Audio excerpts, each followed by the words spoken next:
Peace and blessings to all of God's people. Pray this finds you and yours well. Had a conversation with a brilliant young man, and we came upon this, and I want to share it here. The word Babylon,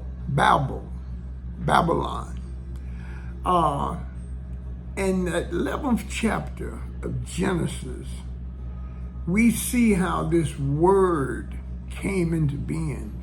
The word Babel means confusion, and Babylon was a derivative of it.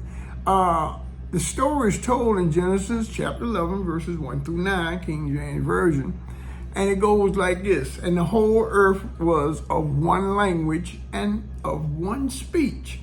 So the descriptive language here, and we got to stick with that here, because whether or not it happens, that's irrelevant. There's a deeper meaning, and I think we can see it also in current state of affairs around us. Like I said, see ourselves in the scriptures in our life. This segue of one language and one speak was a symbolic gesture as to perfect harmony among each other. Everything was understood. You know, that there was no, is he talking about? None of that, okay? Verse 2, and it came to pass as they journeyed from east that they found a plain in the land of Shinar, and they dwelt there. So that was the land, Shinar, that they stopped in. Verse 3, and they said one to another, go to, let us make brick and burn them thoroughly. And they had brick, stone, slime, and they for mortar. Okay, they had building supplies. They came to do some building. Verse 4, and they said, go to, let us build us a city and a tower whose top may reach into heaven. And let us make us a name, lest we be scattered abroad upon the face of the whole earth. Okay. This is the building of the Tower of Babel. They wanted to reach up to heaven. Okay. And it was all for, it had no praise, honor, or glory to the Creator. It was just all about, show you how great I am, Okay, so verse 5, and the Lord came down to see the city and the tower which the children of men builded.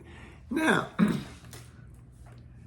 as I said, this is descriptive language. We're talking about metaphors, allegories, parables, if I may. But this is this is figurative language. This is not literal. It's not. I can't date it, time it, tell you who. No. This is figurative language to open up the keys of the mysteries. Okay. And the Lord said, behold, the people is one, and they have one language. And this day they begin to do, and now nothing will be restrained from them, which they have imagined to do. Now, that verse sounds a whole lot, like when we say, of our own volition, or, but it's not really that. It is, hey, they are getting ready to unlock something, like the thing that went on in the garden, the garden of the tree of good and evil, They didn't see what coming. The serpent, he slid up on them, but he created a ism and schism. And the same thing going on here. The people are one. Okay, they got harmony. They got something right now that they're going to lose, and they ain't going to know the value of it until it's gone. And sometimes in life it's like that. You really don't miss your water till the well runs dry. Okay. And he said, and now do nothing with restraining in which they have. It will be no limiting. This is what I mean by creative intelligence. We have access to this now, and it's not in this particular way, but it's displaying things that we already have about us. Okay, verse 7, and go to, let us go down, and there confound their language, and that they may not understand one another's speech. So he said, look, this one language, this one speech, now we're going to put ism and schism in them. He ain't through with them. Verse 8, so the Lord scattered them abroad thence upon the face of the earth, and they left off to build the city. Now remember, that was their fear back and when they was talking about in verse 4, and they said, let us go build us a city whose towers reach there, and let us make us a name, lest we be scattered abroad upon the face of the whole earth. That was a fear they cited here in verse 4. They didn't want that. Well, they got that, because, they didn't catch it in their spirit. They weren't mindful of what they was doing, but still they had to pay for that, for making the mistake. I mean, that's what it's not a loss. It's a lesson so that we can improve ourselves to get better. But anyway, so the Lord scattered them abroad from thence upon the face of all the earth, and they left off to build a city. Verse 9, therefore is the name of it called Babel, because the Lord did there confound the language of all the earth. And from thence did the Lord scatter them abroad upon the face of the earth. So, the scattering abroad the face of the earth, this is where the wandering, that idea of the nomad, going from place to place. He scattered us, so he separated us. We were all of one accord at this particular time, but we got an odd notion that we wanted, and the discussion I had earlier with this person was the Tower of Babel, or the title of this video is social media the current Tower of Babel? Is it?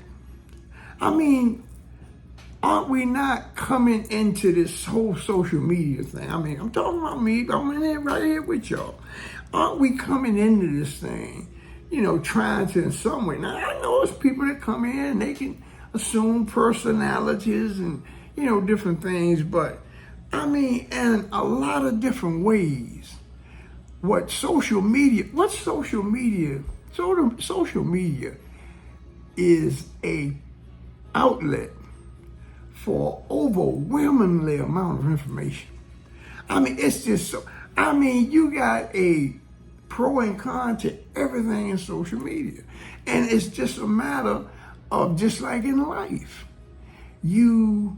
what you feed yourself is what your health benefits is going to be in accordance to.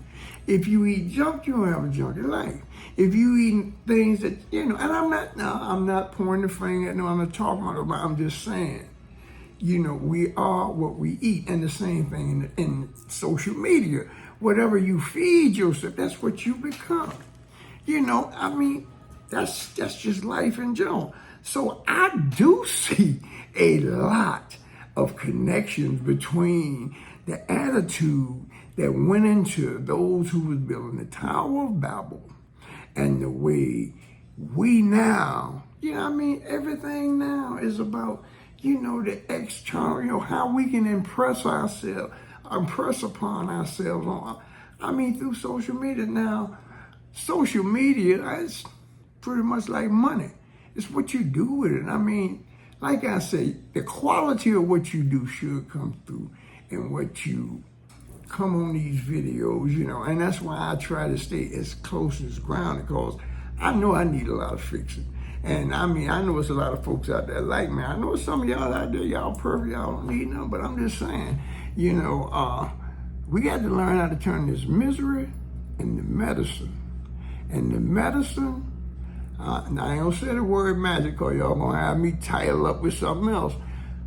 Let's just say turn our misery into medicine and make our medicine a healing for all people by us coming together. See, we got to learn how to just sit down and talk to each other civilized, have civilized conversations in there. We are allowing influences in now, not demonizing social media. I'm just saying, that's what we're feeding. Social media is just a big, It's got good food and bad food in there. So whatever you eat, that's what you're going to resonate. I pray something come out of this. Bless you richly. One love.